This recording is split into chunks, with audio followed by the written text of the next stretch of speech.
Hey guys, REUPLOAD here and welcome back to another video on my channel. In this video I'm not gonna game, I'm gonna investigate different things inside of gaming. I started a new series called the Gaming Theories, so I can investigate different cases that have occurred since the 80s, when video games became popular.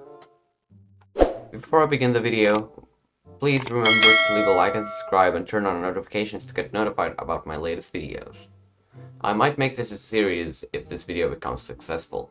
Enjoy!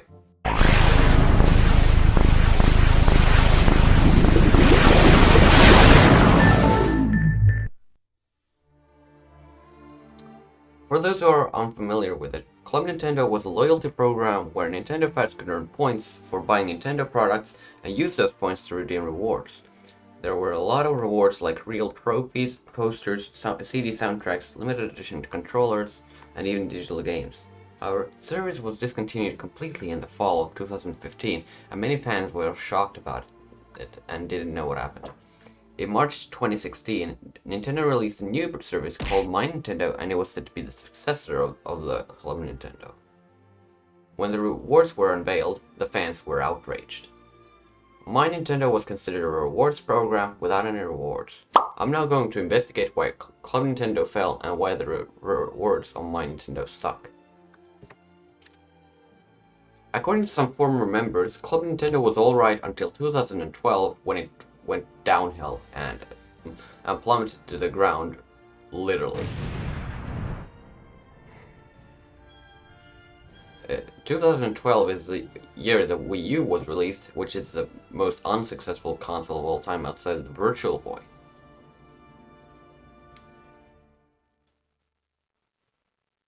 I'm pretty sure that Club Nintendo fell only because Wii U sold so bad.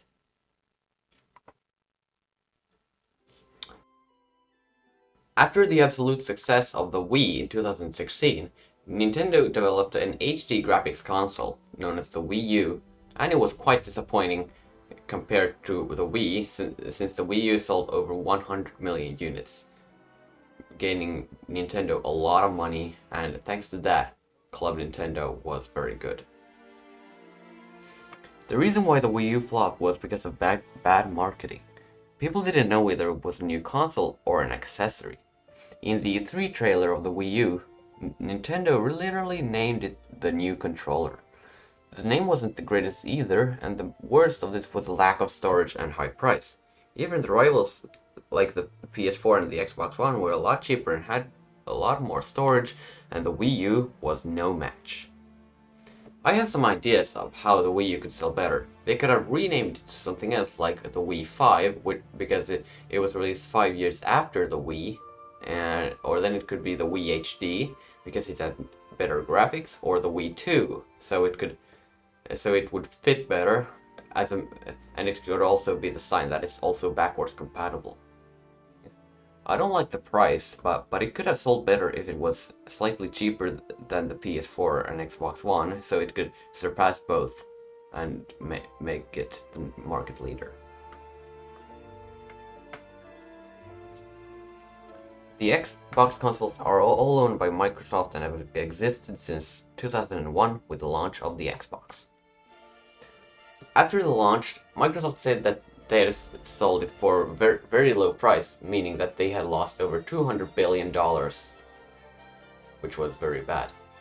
The owner of Microsoft, Bill Gates, started to work on computers and ported the Xbox games to the Windows 2000, the Windows Me, and other versions. By the launch of the Xbox 360, they sold over 86 million units, making it number 3 of the generation, behind the PS3 and the Wii. There are about 100 games that are Xbox exclusives compared to millions in every console ever. All the other Xbox games are also available on other platforms, and Microsoft seems to make more money by selling them on PCs as well.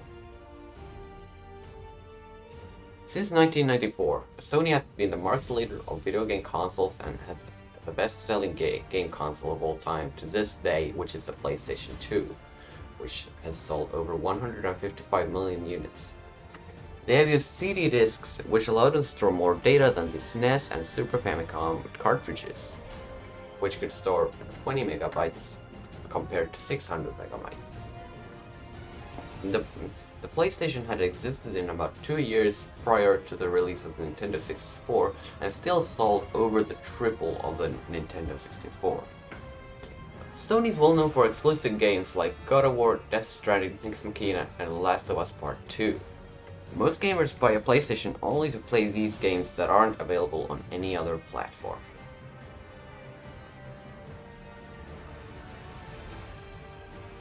Since Nintendo had released Super Famicom in the early 90s, Sony was working on the PlayStation, which was released in 1994.